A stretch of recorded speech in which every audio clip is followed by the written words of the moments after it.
Rise and shine, it's a brand new day. Can take the stage, ready to play. Weekdays at 10, the cars and the scene. Coffee in hand, they're living the dream. Question in the voice, got the whole town awake. Bringing fire to the mic, make no mistake. Shows in the corner, spitting out facts. Dropping truth bombs, ain't holding back. Can in the morning, feel the heat. From 10 a.m. CST, can take a seat. Live and loud, that break in the mind.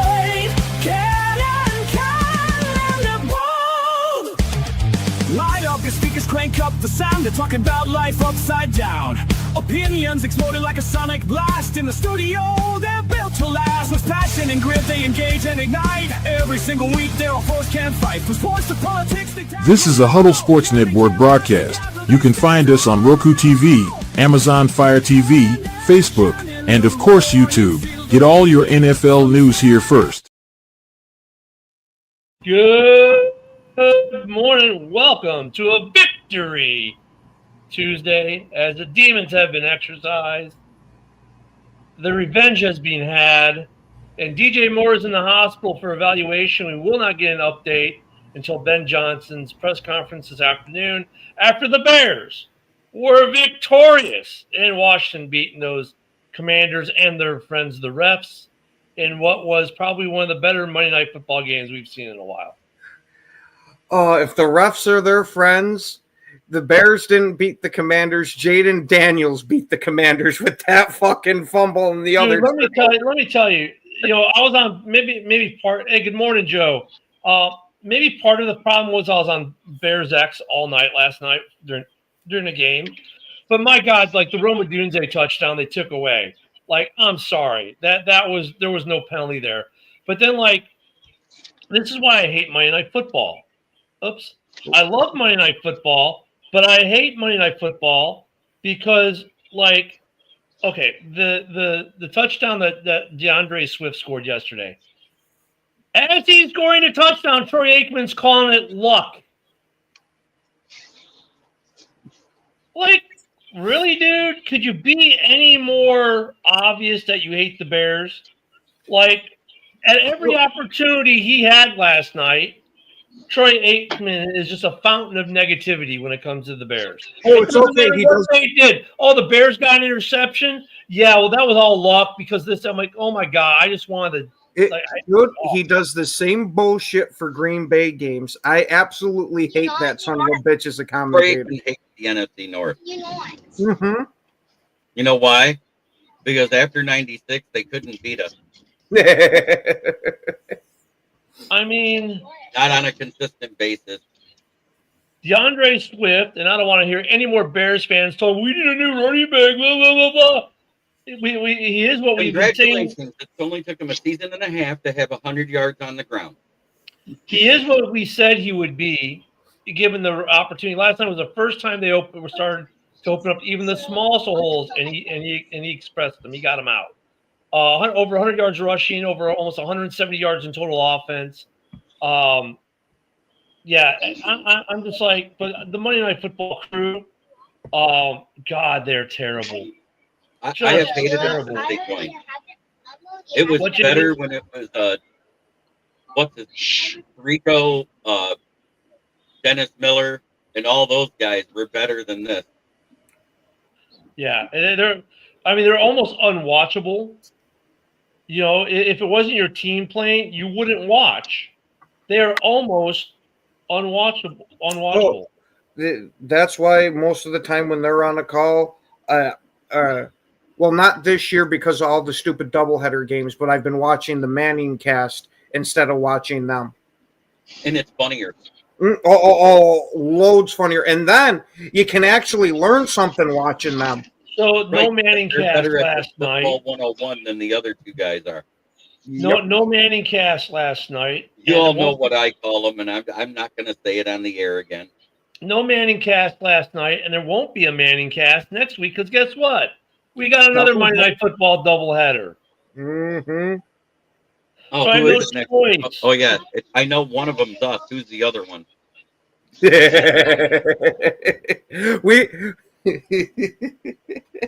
I'm trying to remember because they announced it last night. Yeah, I'm still sending this out to groups here, so I Oh, can't look yeah, at it. I gotta look it up. I'm not remembering offhand. That game though for the Lions and Buccaneers is going to be awesome. But I will say Oh, this. Texans and Seahawks. That's why Yeah. I didn't remember it because that one sucks. I'll say this though. Oh yeah. As I complained about this yesterday, but then the Bears and the Commanders deliver yet another exciting game on a nationally televised platform. I get why the NFL has been putting these two together on the national stage the last couple of years. They're all three have been great games for one reason or another. So, okay, I get that. And look at, I know the people who went to the game yesterday that were Bears fans were well taken care of by Commanders fans because they are a very accommodating fan base. They were very good to us when my wife and I were there last year and treated us like family. Nothing but respect for Commander fans. Commander fans have nothing but respect for Bears fans. So why the hell some people are trying to create this like rivalry thing leading into this game is beyond me because it's really just two good fan bases that enjoy football and actually have good games when they play. There's nothing acrimonious about these games amongst the fan bases nor the players. So they need to stop trying to force that. But it was a great game last night. It was frustrating for multiple reasons. I mean, both teams, look at the weather had an impact. The referees were just egregiously terrible, though. Go read my article, John. I didn't say one thing about the refs in it. Yeah, you haven't bitched about them because even in the comments the other day or yesterday, you were giving shit to the Lions fans that were bitching about it. But there's been a fuck ton of them in this group in the huddle group there that have just been running with it. Like, I mean, granted, yes, it's only the second time in NFL history that a team has had 0 penalties called in a 60-minute game. So, is that rare? Yeah, but it has happened before, so it is what it is. Yeah, once in over 100 years. It's like the Cubs winning the World Series. That's how rare it is. Right. So let's really put that in perspective. Actually, it's more rare than the Cubs winning the World Series because that's like, if you think about how many games there are a year, right? Now there's 162. Yeah, 160. So that's like, I mean, that's actually 100 million times greater than the odds of the Cubs winning the World Series once. You know, it's ridiculous. And the refs last night were ridiculous. They called Theo Benedict for illegal formation, and even like when they did the replay, they're like, "Yeah, that wasn't illegal formation." Then they're going to call the Bears on a ticky-tack. Oh, his hand brushed his helmet like this. But then the next play, DJ Moore's blocking someone, and the guy who's blocking's got a fistful of helmet lifting his head up, and there's no flag. I mean, it was bad. There were times where the refereeing was so bad. And look, I get it. It's part of the game. The NFL is going to look at these officials, and they're going to be graded accordingly. And it'll get fixed on the back end. But it's frustrating when you're watching. Good morning, Fred. When you're watching the game, right, and these things are impacting the game, and that's what sucks. And it didn't impact the Commanders, not as much, but they had a couple flags. But there were 4 drives that the refs basically pulled the flag out for and saved them. 1 or 2 of them, I could say, okay, yeah, that's kind of legit. The other 2 are so. The one was like, what, you breathed on them? It was bad. But I mean, look at these refs get filtrated out as the season goes on, as a grading system is in place with the NFL. So some of them will go bye-bye. The game itself was fun. I don't know why they said that at the end of the game, then live on the air, that they said it was the second time there were 0 penalties. Well, to be fair, the broadcast this past weekend, they've given out a bunch of false information during it. Because I was sitting there watching the Packers game. I forgot what it was.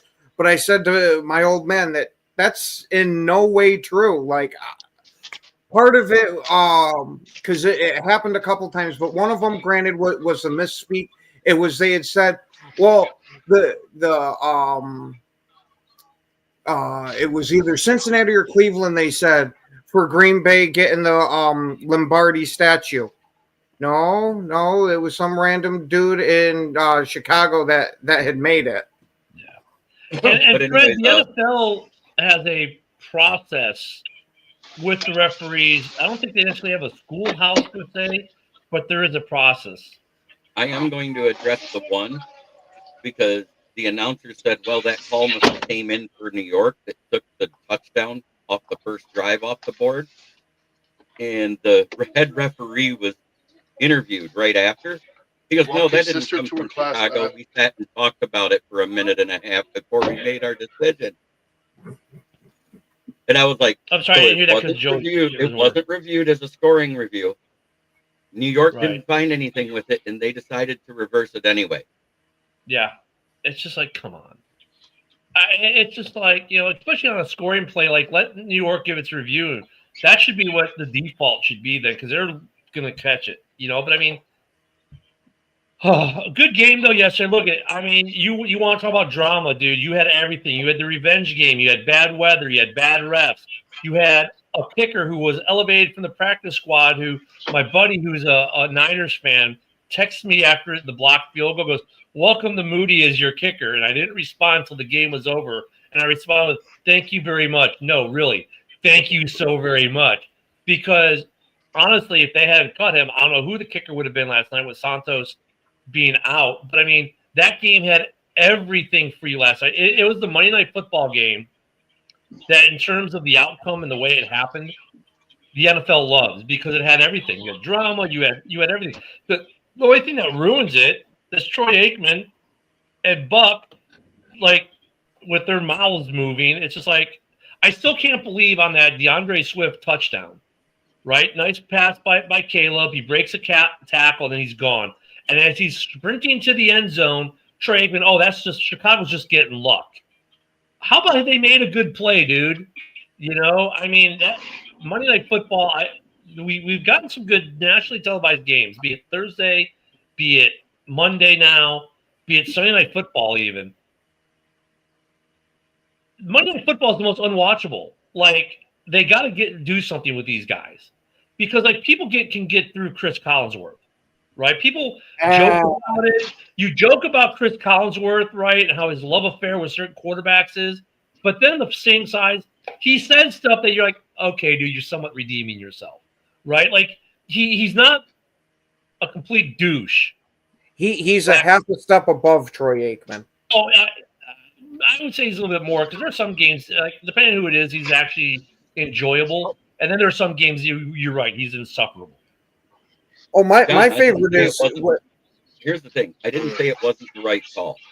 But what I'm saying is that it's a non-reviewable penalty. So technically, the call on the field was supposed to stand at the time unless New York called it in. Yep. And New York didn't call it in. There was a meme floating around X yesterday, and I don't know who made it at all.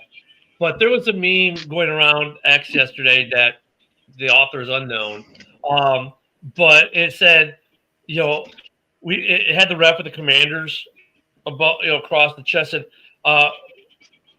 this was a scoring play by Chicago. We've discussed it with ownership, and therefore we must flag it. That's what it felt like. I'm going to tell you, Ken, it's not a conspiracy against you. The refs suck all across the board this freaking year. Well, I've watched Micah get choked out, freaking tackled. We're not going to call. I've seen this shit on so many teams, especially with the major discrepancy between the offensive holding. You'll get some guys that put two fingers on them. Oh, that's a hold. But another guy pretty much gets hit with a baseball bat, and that's okay. Not only is that ruining the product of the field for the fans, but so are these commentators in some cases, right? Like, I'll let you read Fred's comment here because I'm reading it too. Well, yeah, but let me finish this thought, and then Ken, here's the thing. Like, even in the way the game was framed by the ESPN crew yesterday was very anti-Bear. Like they at every shot, and look, I'm not saying they have to shower the Bears with love and la-di-da-di, look how great everything is. But at every opportunity they had to, like, praise Washington and praise Jaden Daniels and praise the Commanders organization and praise them and say, oh, Chicago won't figure it out, blah, blah, and talk negatively about the Bears, they did. Like, and you got to realize this is Monday Night Football. The third biggest market on the planet, in the country, is watching this game, and your tact is to sit there and do nothing but speak negative of that team while praising the other at every opportunity you get. Oh, look, the grass looks perfect. Well, here in Washington, because of Jaden Daniels, who's such a wonderful purple person that people want to sign here. Like, dude, what the ever living hell? I mean, and it's not just those two. I watch other games where, look, I'll watch Lions Packers, and they're sitting there and they're loving on Jordan Love while hating on the Lions all day. It's like, dude, come on, man. Get these biases out. I mean, there's always going to be bias there with some of the crews. I get it. But why are you sitting there going to try to offend at least one fan base per game? Is that your goal here? Because if it is, you're just killing the product. And I tell you what, I wish I would have kept my SiriusXM subscription now, so I could have had the game on the TV and the audio come from that. You know what I mean? But go ahead, Ken, because you need to. I want to hear your response to that one right there. Yeah, that should tell you how much I can't stand Collinsworth. Yes, I know he used to glaze Rodgers, but it's not like he was the only one to sit there and glaze Rodgers. This is also going to the other comment there. Tom Brady even came out to the fact and said that Rodgers was the best passer. But we're going to leave that part off the table. Collinsworth is absolutely annoying with his shit on that. He finds a quarterback he loves, and he absolutely blows them. Like with Mahomes, the Chiefs won't even be on the field, and will sit there and still bring up Mahomes somehow. Man, AW, you are so right on that too, because yesterday there was a helmet-to-helmet hit on Caleb, and I'm like, oh, we're back to the Justin Field rules again. Can't get a flag for a helmet-to-helmet. But if the Bears even breathe on Jaden, the flag goes up. Like the Brisker penalty, I kind of get that. Yeah, it was low as he was pushed down low by the offensive lineman. So forget the pushing him in the back penalty. Throw the penalty for hitting Jaden. I mean, the referees, man, when it comes to, I agree. I don't think Caleb got that protection for the roughing the passer for the helmet hit because of him being outside of the pocket. Dude, helmet to helmet's always bad. It doesn't matter if it's a quarterback or a wide receiver or a running back. It's a flag now. Running backs you're allowed to. Helmet to helmet? Mm-hmm. Yeah. But any other quarterback, if that's Mahomes, that's a flag. Well, yeah. If that's Jaden Daniels, that's a flag. Oh, it's a Bear? And look, I mean, we look at the Bears overcome. I love what's doing to this Bears team, though. And if you listen to them in post, it reminds me of JB. It reminds me of the Lions last year in the verbiage they're using. Grit, grit, work it through, come together, rally together, never quit. These are the words that the Lions were using last year, right? These are the words that the Bears are using this year. And the Ben Johnson effect, you can feel it, right? These guys, this is the other thing that I've noticed between the Bears of this year and the Lions offense, especially last year, the defense maybe not so much at times, that consistency of emotion. They're even keel, man. They don't ride this train that makes them, that affects their play. They just say, you know what, on to the next play. They don't dwell. They're just, and that's another thing that I've noticed about this Bears team that I noticed in the Lions last year and some of the verbiage they use. So, I'm liking where this team is going in Chicago. Our next up is the Saints. The Saints who have been playing surprisingly well. But I think the Bears will win that game. We'll get to that later in the week. But look at this was I had this as being the toughest game the Bears have in the next 5. And it was on the road, and now we're back-to-back road victories in tough games. I think the Bears are going in the right direction, boys. I was going to say, hey, you got the turnovers that you needed, and you won the game. You did what you needed to do. And it's not. And let's talk about this. It's the first time ever every team in the NFC North is above 500. And Fred, to your comment, no shit, because I looked at the power rankings this morning. The Bears didn't even move in the power rankings. They stayed at 18. Washington, same spot. Really? Do you think Jaden Daniels looked a little bit rusty after coming off that injury, or maybe not rusty, but like a little bit? The second game back. Yeah, I don't think. Do you think he looked a little bit? That's why I said rusty is a bad word, wrong word. Maybe off. Yeah, I think the rain there massively affected Jaden Daniels. Well, and the Bears defense too. Like, they did a good job.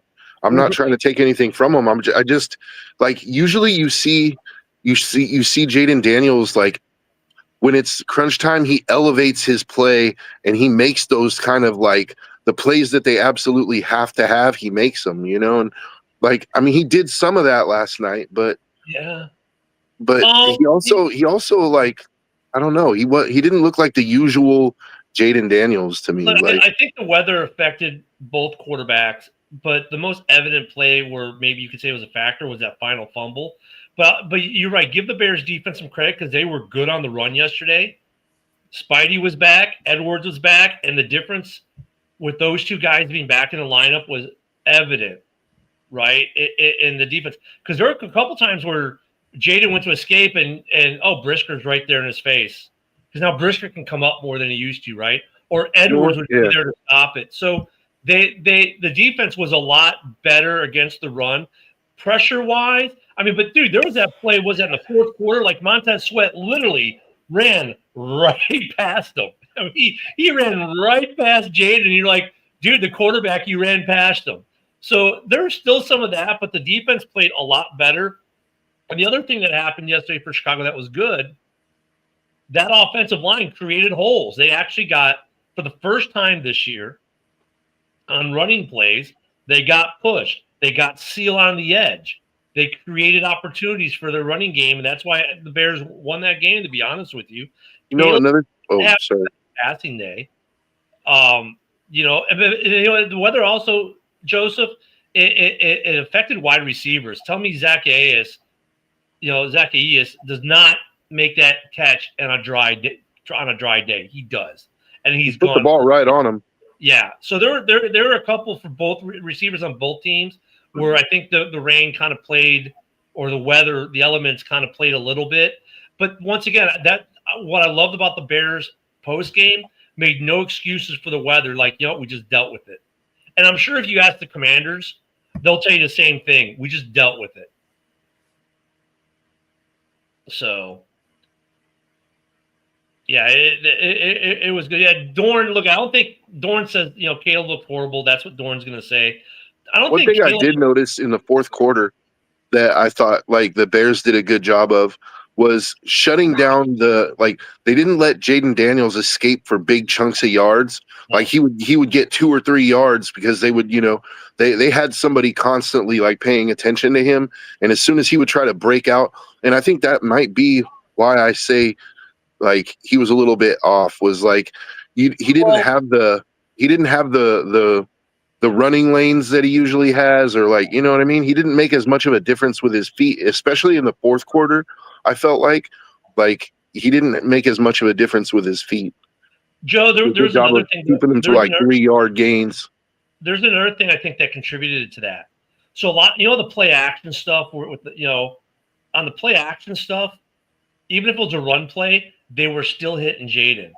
So, like, what I'm saying? Like, the guy he turns and hand the ball, and then you turn around, he doesn't have the ball, the running back does, right? They would get the running back, but at the same time, they'd hit the running back and Jaden at the same time. They were putting they were Max Crosby in them, if you will, because Max does that too, right? Max always touches the quarterback no matter what, right? Yeah. Hey, I'm here. The Bears were doing that to Jaden last night. Like he would do a play action, and they would still tag him. Oh, well, we thought you showed the ball. You were selling the fake, and they got away with that. And whether that's legal or not, I don't know. Maybe we'll have to get a rules expert on that one. But I mean, they were doing the Max Crosby thing, and always. So I think that made a difference. So they always made an emphasis to make sure that there was a body going at Jaden, and I think that affected him too. But look at what about the running back? What's he? Fred? That kid, that rookie that they got out there. Were you talking about the guy they call Bill? Bill, there you go. Bill, Fred. Yeah, I just see Fred. Bill. And I'll tell you what, they got themselves a good. They did well in the draft with that kid. That was a good diamond in the rough. And Monange, another 7th rounder, did well last night too. But Bill, I think we're going to be seeing a lot of that guy. Start picking him up on your fantasy leagues. Hey, I wanted to know what JB had to say about this because Dorn said your team can't beat good teams. He was addressing Fred, but Fred's a Lions fan, on your right? schedule. Yeah. Yeah, I know. I thought you would have more for him than that, JB. Like, I'll say this again: you play who's on your schedule. You don't get to make out your schedule. Well, JB, you can also say they can't beat You play who's bad on your teams. schedule. They tied a bad That's one it. and lost to another bad one. So I mean, come on, it's like Because the Cowboys didn't even beat the Panthers.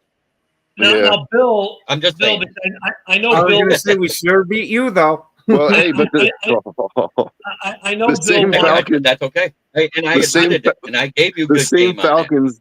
The same Falcons that lost to the Panthers 30-0 just came and beat the Bills last night. And I was going to transition that because Bill's asking that, and thank you for getting me off the Bears rant, Bill. Dude, what the hell is up with Buffalo? I called. Didn't I call it yesterday? I said due to injury. I said when you lose a game that you're supposed to win, sometimes it can carry over. It can have that hangover effect. And I also said if it wasn't out of the realm of possibility that the Falcons could win if they played good football offensively, if Penix had a good game. And look, Drake London had like 150 yards receiving. Bijan had like 180 yards rushing. Yeah. I mean, defensively, I get it. The Bills have some issues in the secondary. We all knew that, right? But offensively, the Bills were horrendous again. They were out a starting guard and a starting tackle on the same side of the line, and you saw a big difference in that. That was the major difference for the offense there because Allen was constantly getting pressured in that game, and they didn't allow him to put his Superman cape on. That team goes as far as Josh Allen takes them. Yeah. Mm-hmm. Right, and if he's under pressure like that and can't escape the pocket and make things happen with his legs, you see what happened. James Cook is not to take over the game back like everybody thinks unless the O-line is solid. Yeah, they look at the entire AFC is upside down from what we thought it would be. And John, to answer your question, is there any solid team in the NFL today? Yes, the NFC North. Yeah, well, I still got this weird feeling with what we've saw this year. You're going to have a shit ton of teams either fucking 9-7 or 7-9. It just kind of has that feeling with the way it's working There is out. a good dichotomy. You're right, Ken. There is a good dichotomy in the league. Like it's always been like that. With the level of the difference between the first place team and the last place team is sometimes one player, and some lucky calls that go one way or another. Like last night. Look at the last two Washington games the Bears have had. Last year, it comes down to a luck Hail Mary play. Last night comes down to a freak turnover on a bad exchange, right? That's how the NFL is in general. In general, it's like that. But, I mean, as far as consistency, the NFC North is probably the most consistent division in football right now. Bill, I don't know if I would say that the Falcons are a great team. Like they're a team that you don't know which team is going to show up every Sunday. Like when they're on, they can be a really good team, but when they're bad, they look really bad. And let's be honest, like JB brought up, like the Bills are dealing with some injuries, and so there's nuance to everything. And I also agree with what Broski said that Josh Allen doesn't have a number one. He might not even have a legit number two receiver. Like let's be honest. I don't know. Keon Coleman's a hell of a fucking receiver. Yeah, I was going to say they did well drafting him. They got he's a good player, but I mean, who's the? I don't know. I just it's the Josh Allen show, and when Josh Allen can't do it, what a lot of it was Atlanta had locked down Keon Coleman. They designed their game plan to take him completely out of the game, and you saw without Keon, he absolutely doesn't have any other major receivers. No, I definitely can't agree with that. But Broski did give the Falcons some credit. You said he did give the Falcons some credit. He said they have some young. I got to ask this because I saw the report last night. Is there any word on DJ Moore this morning? Yeah, I already addressed that first thing. We won't know anything until Ben Johnson addresses the media at 2 p.m. Central. Okay, so there's no news yet. Just that you know that he was hospitalized and stayed overnight. We don't think it's serious. It was preventative, just to be sure. Because the only thing I can think of is he got his leg banged up on that one play, and then he came back in.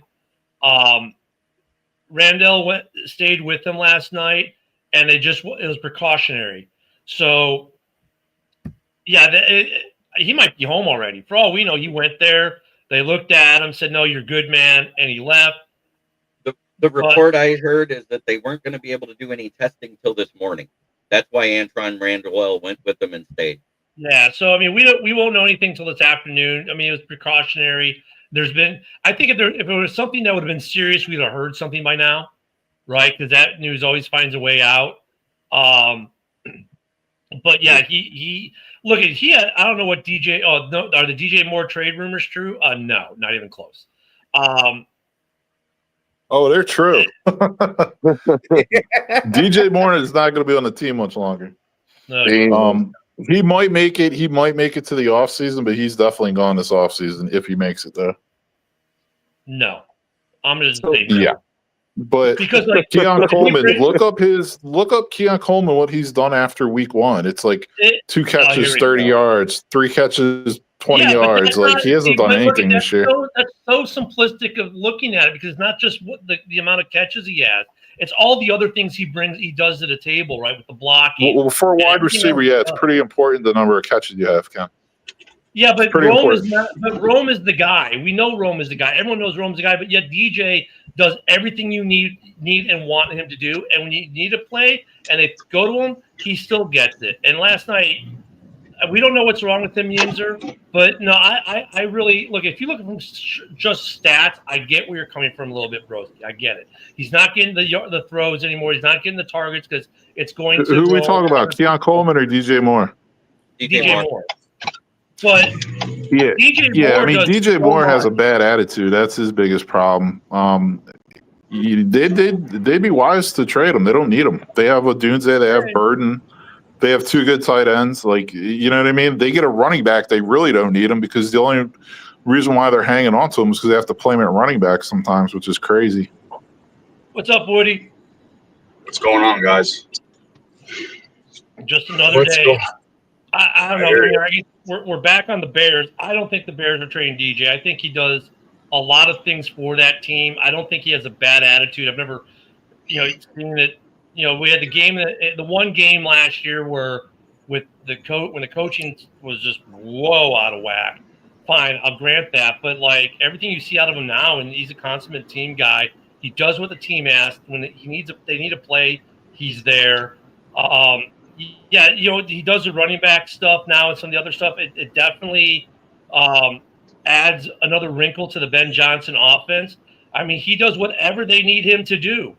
And they have him do all kinds of things, and he does it all. So I don't know if trading him is something that we really want to do or are going to do. I agree. So how are you feeling after last night's game?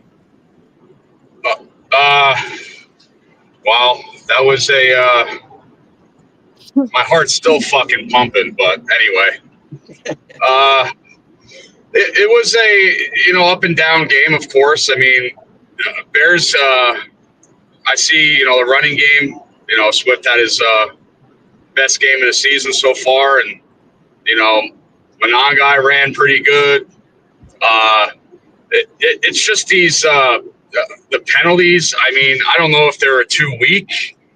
That Benedict, legal procedure because he wasn't lined up. He was like probably a half an inch.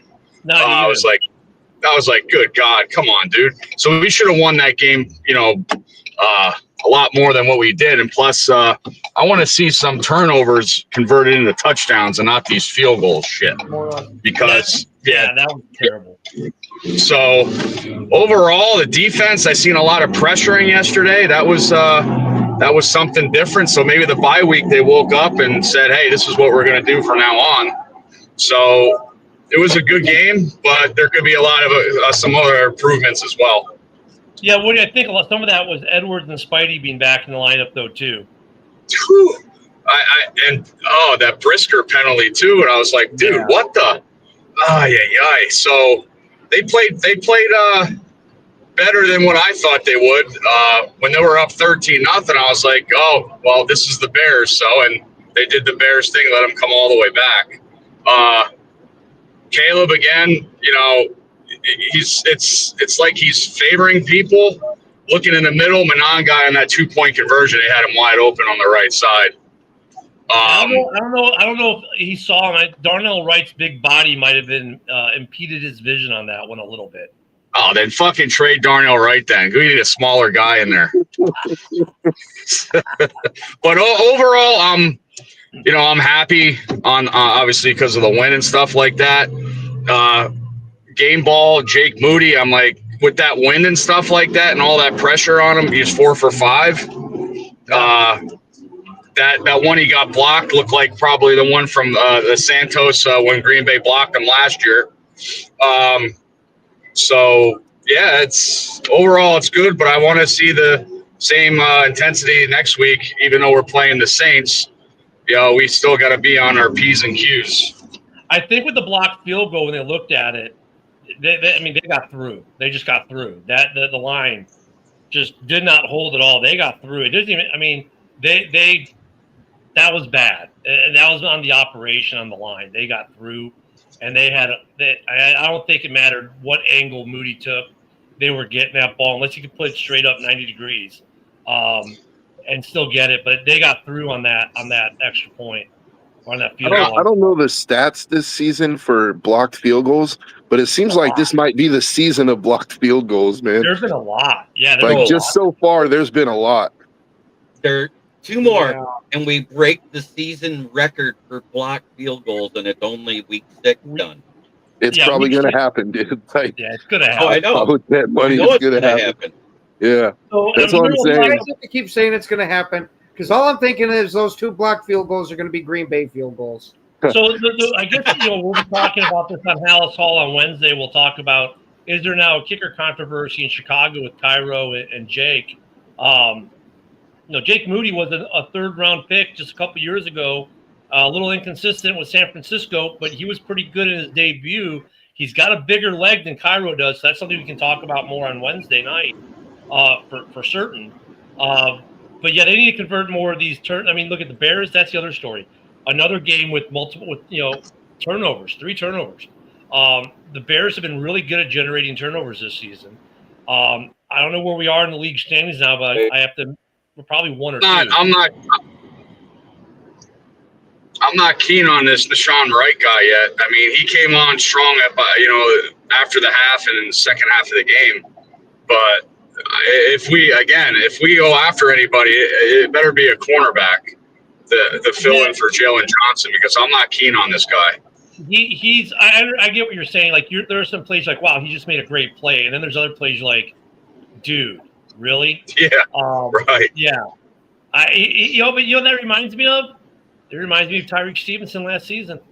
Yeah, I was just going to say that, and hats off to the Bears rush defense. I mean, again, this bye week, Ben Johnson must have let laid the law down on coaches, players, and everything. It says this is what's got to get done because that rush defense, I mean, was awesome. Subtract Jaden Daniels' runs yesterday.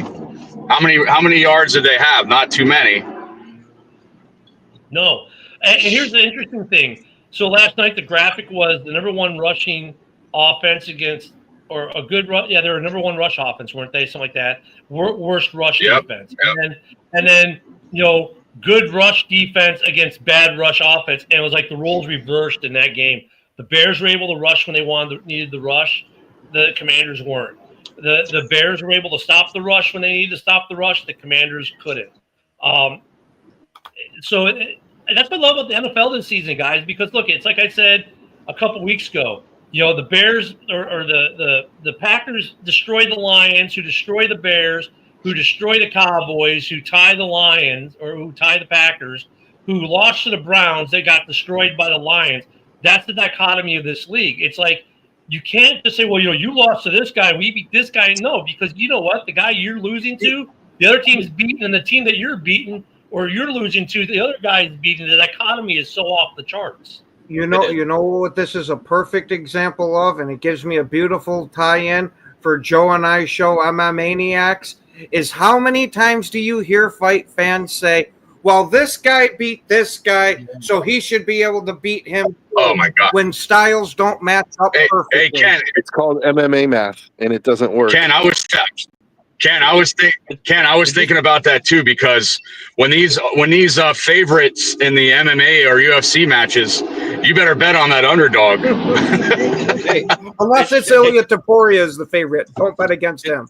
Did I hear that called right? MMA meth? Yeah, they call it MMA math. Yeah. I mean, the dichotomy in this league is bigger. Even the bad teams. Like, look at the Bears and Austin and I are going to talk about this for 2 hours. I'm going to go on his show and he's going to come on House Hall. Like you look at the Saints. And, you think, oh well, they're a losing team. That's going to be a dog walk. Dude, the Saints have been in games. The Giants are a team that you look at your schedule like, yeah, whatever. Now all of a sudden they're in games. You look at Cincinnati, who should have been a dog walk the last 2 weeks for NFC North teams. They were actually in games, right? I mean, even the bad teams, there's that dichotomy that the records don't show it, but that's like last year when the Bears were in this losing streak. It's not like the Bears were getting destroyed. They were in games. They were a good team that wasn't getting good results. This year, they're a good team that's getting good results. It can be that simple, like that one play that didn't go your way last year, but goes your way this year. That's the difference in these games. It really is. So I wanted to talk about, like, in the beginning of the season, we all pretty much assumed that Buffalo was going to run away with the AFC East, right? But now you have a Patriots team that's ascending, right? Yep. And you have a Bills team that sort of seems to be declining, or they're dealing with some issues, right? Yeah. So do you still feel like Buffalo runs away with the division, or did it just become a lot more interesting, Yeah, I still think they win the division, but not run away with it. No. See, I had a feeling about last night's game, and I said this yesterday on the morning show. I was like, you know what? Atlanta got killed by Carolina by 30-0. They came back with an upset, and I said, don't count out Atlanta at home last night, and they pulled it out. So, I'll say this: that division became almost as interesting as the NFC North this week. Yeah, if you think about it, because now you got a team that's dealing with a lot of injuries and not playing to their potential, and the other team got healthy and is rising up to what we expected them to be. Because we all said we didn't think the Jets or Dolphins were good enough to compete with the Bills. We said this in the beginning of the season. The Jets can't compete with anybody. No, I wouldn't say that. I mean, look, the Jets lost on another heartbreak.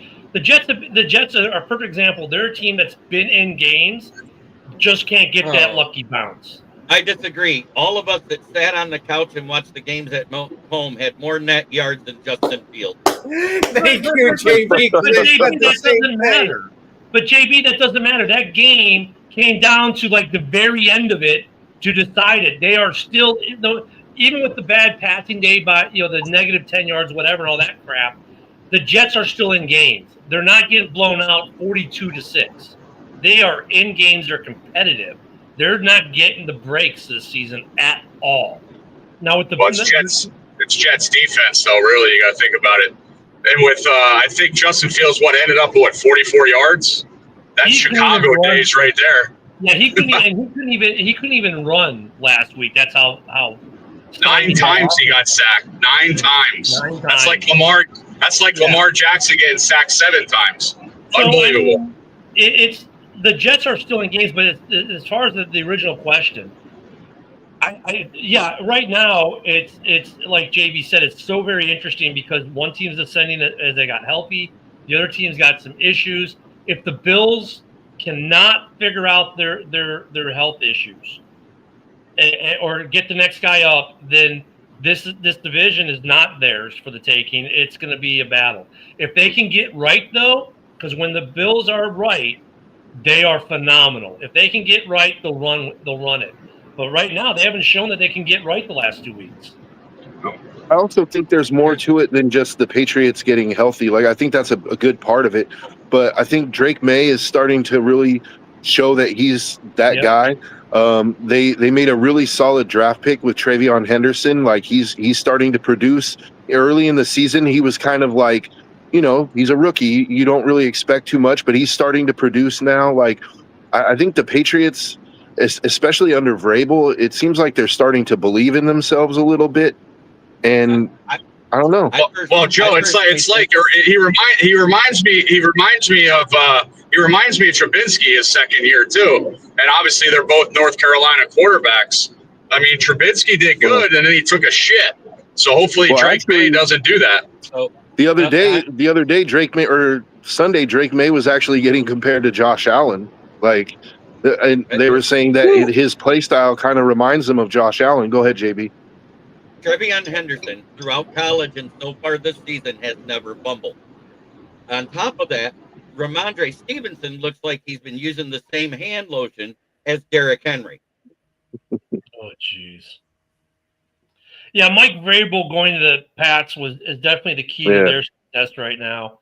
And I think Drake May taking that step forward also, like, I've been pretty impressed with Drake May this season. Like, the opening game against the Raiders, he didn't play terribly great, but ever since then, he started to find his footing, and like, I think there's something there, man. So, Joe, I want to go to Tri-State here. Have you heard any rumblings of that? I mean, I've been hearing rumblings that he might get traded all season so far.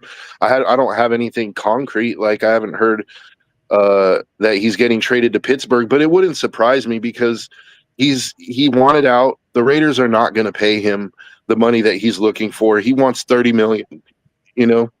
He's not worth $30 million. He's not a true number one. And especially if you look, he's disappeared over the last few weeks. Like, he has not. If he was having 100-yard games and we were losing, that would be one thing, but he's kind of just fallen off the map. So I wouldn't be surprised if he's a trade deadline kind of, candidate. Brian Branch already received a 1-game suspension and a $50,000 fine for throwing the punch. That was from the NFL? That was from the NFL per Adam Schefter. Man, that's early because usually isn't fine day like tomorrow? Yeah, they did it. Money well spent. They did it yesterday at 4 p.m. It was announced. What was announced yesterday, we have to address this. Zadarius Smith saw that he has to play the New York Giants after getting we addressed that yesterday. After getting brutalized by Cam Scatabo 4 times, and he said, "Fuck this shit, I quit." Yeah, we addressed that a little bit yesterday that he up and retired.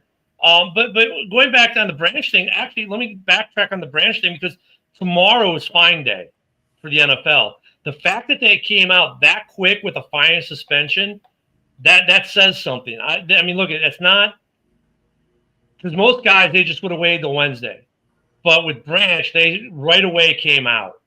On Monday. When you're beating the shit out of the guy after the game's over, you got to take a good stance against that. I'm wondering, though, JB, because look, there's some writing on the wall with that, right? When the league does that, that's the league making a statement. Are the Lions planning? Have you heard anything? Are the Lions planning on doing anything additional on top of what the NFL did? I have not. I heard that Dan Campbell took him aside after the post game and everything was done in the and whatever happened in the locker room. I don't know what happened between that. I'm leaving that as in office stuff. Let them handle whatever it is. But now Brian Branch comes out and says he's going to try to appeal the decision. And I said, this is fucking stupid. Yeah. And I'll tell you why. He threw 4 punches in that game at the end of that game. Like, so take your 1-game suspension. The fine was already issued, John. The fine and the suspension was already issued. They were making a statement. If he appeals this and it goes bad, that means he could get 1 game per punch. I mean, just like learn from Jordan Addison. You know, Jordan. Like, I mean, for all the shit we give the Vikings about Jordan Addison, don't say that. Jordan tried to appeal it too. He just got told he wouldn't win, so he dropped it. And I think that's the same but he took it. thing. Who was the other guy who got suspension? There have been a couple who've got suspensions. Like, whatever. Okay, fine, I'll take it. Like, especially the 2 or 3 game, 6. I mean, this is like every other. This is like. Let me finish the thought. This is like Ben Johnson trying to throw the red flag on a play that even if you won it, you lost it. That's what this Branch thing is. Like, even if he wins it, he loses it, and he knows he's going to lose it. So why throw the flag? I mean, come on, man. Sometimes you just got to learn when to shut the fuck up. Yeah, exactly. That's my point. Take the 1 game, and you got off lucky, dude. They could have suspended you for half a season for that shit if they wanted to. Yeah. Like, now I got one quick question. Does Branch and Rampage Jackson's son, are they related at all? I don't know. I mean, but all I wanted to say is most people take their suspension unless there is anything questionable about it. Now, if he's able to win it, so be it. He'll still pay the fine for the punch. You can say what you want. All he's appealing is the suspension, not the fine. So I'm going to leave it at that. And that's kind of like what Jim is trying to say here, too. I there's a little bit of a point to that. Like, what about the guy, what about the taunting and everything that led up to it? But look, I mean, that's part of it, though. Like, well, I guess, it's a good point because it's after the fact, and the NFL can look at it, maybe assess fines and that because of it. But that's like in the field, like, well, why didn't this guy get the flag? Because the refs didn't see him. They saw your retaliation. And isn't that always the case in almost everything? Like when a guy gets arrested, well, what about the guy who threw the punch and then I returned my punch? Well, we didn't see that one, but we saw yours. Mm-hmm. There's a little bit of that there too. It's like that movie Black Mass with Johnny Depp when he plays Whitey Bulger, and he's telling his son, he's like, you didn't get in trouble because you punched the kid in the face. You did it because you got caught. He's like, hey, all I'm saying is you got caught, take your lump, and sit out the 1 game and be able to come back after the bye. That's what I'm trying to say. And Dan Campbell addressed it, and he goes, there was no excuse for Brian Branch's actions in the presser. Mm-hmm. And you know what? The other fines could still come out Friday. There could be other fines to Kansas City players who maybe they won't get a suspension, but they will get fined. So let that play out before you jump all over it. Right. Let's look at it this way. Juju might get one for that blindside block that wasn't called. That was blatant right in the center of the field on Branch. Pat Mahomes may get a fine for throwing the football at Brian Branch's face mask in the end zone. You know what's funny about that whole melee after that game, though? In a sea of voices that you couldn't make out who was who, there was one voice you could make out throughout the entire thing, and that was Kermit the Frog. Here. You didn't even let me do it. I was going to go, hi, Hardy, it's Kermit the Frog. My name is Frog here. My name is Chief Frog. Oh, I mean, look at guys. There's so many better ways for these guys to spend their money instead of fighting. I don't know. I actually think that was $50,000 well spent. Well spent, yeah. And maybe if you actually watch when Juju was walking up the Branch after he would not shake Pat Mahomes' hand because he was disrespected in the end zone, and I get it. If you're disrespected, you don't shake the other guy's hand. We've seen coaches do this. No. Juju's walking up, and the whole time you see his head and his helmet going like this. You know he's talking shit. Grant finally, after he got close enough, said, "Fuck you."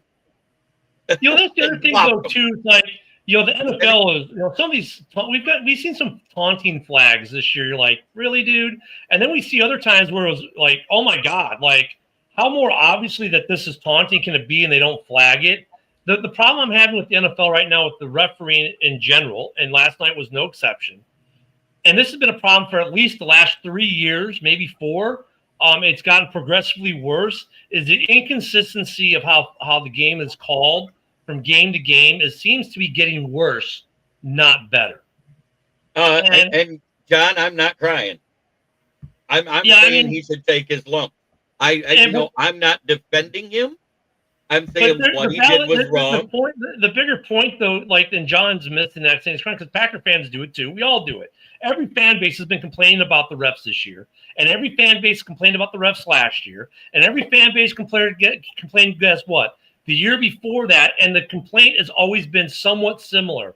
The consistency of play calling, of what gets a flag and what doesn't get a flag, is not consistent.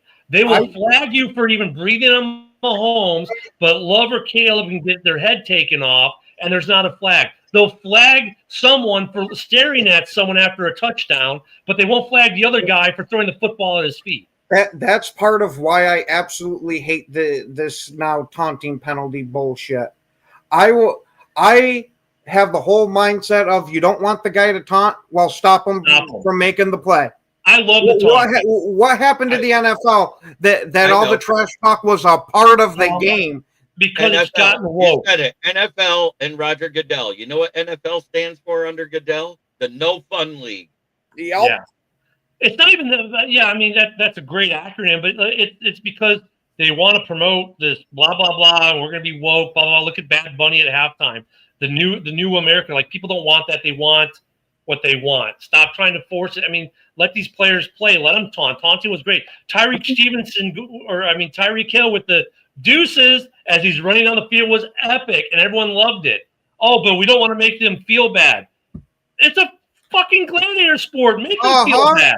If they don't want to feel bad, well, you know what? When Tyreek Hill's running down there, you should have caught him. Should have ran past him.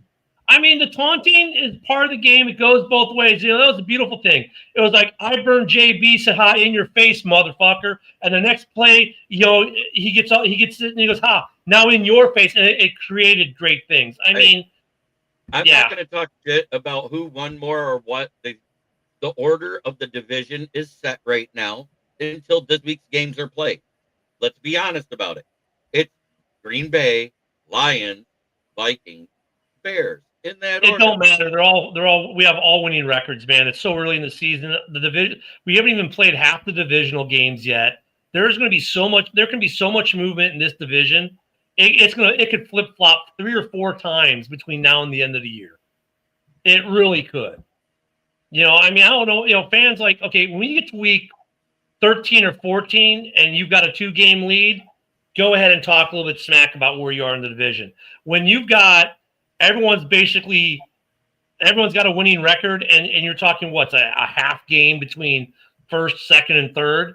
Dude, really?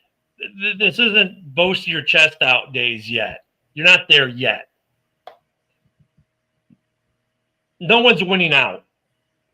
I mean, look, if the Bears schedule right now, we could win the next 4.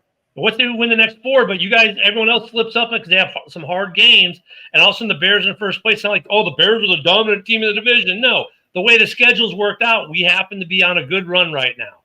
Right. Well, to be fair, we have a cupcake schedule coming up. And right now we're getting ready to come into our most brutal schedule, and I'm not even, because the Giants look better than we thought they were. Yeah. The Commanders are still the Commanders. They're somewhere in the middle. Philly looks like they're declining. Say what you want. And they just lost 2 in a row to teams they shouldn't have. Right. And the way this season goes, who knows? Maybe they beat you. That's like with the Bears and the Saints. Don't sleep on it. The Saints have been in games. The Bears and the Giants, don't sleep on it. The Bears and Cincy, don't sleep on them. Don't sleep on the Browns. All these teams can beat you. That's the beauty of the NFL. And we're out of time today. Don't forget to join us tomorrow again for Ken and Ken in the morning. Tonight, JB and myself will be on the Driving to the Top Productions roundtable, And we'll be back here tomorrow for another full game. Yinzer, we'll talk about that, of course, as well on House Hall tomorrow night. Guys, thanks for everything. Oh, we got to get the Jim Jack. There we go. Yeah. There we go. So long. All right, guys. JB is next in about 30 seconds or so. So he just exited the setup. We'll see you guys tomorrow. Have a great day, everyone.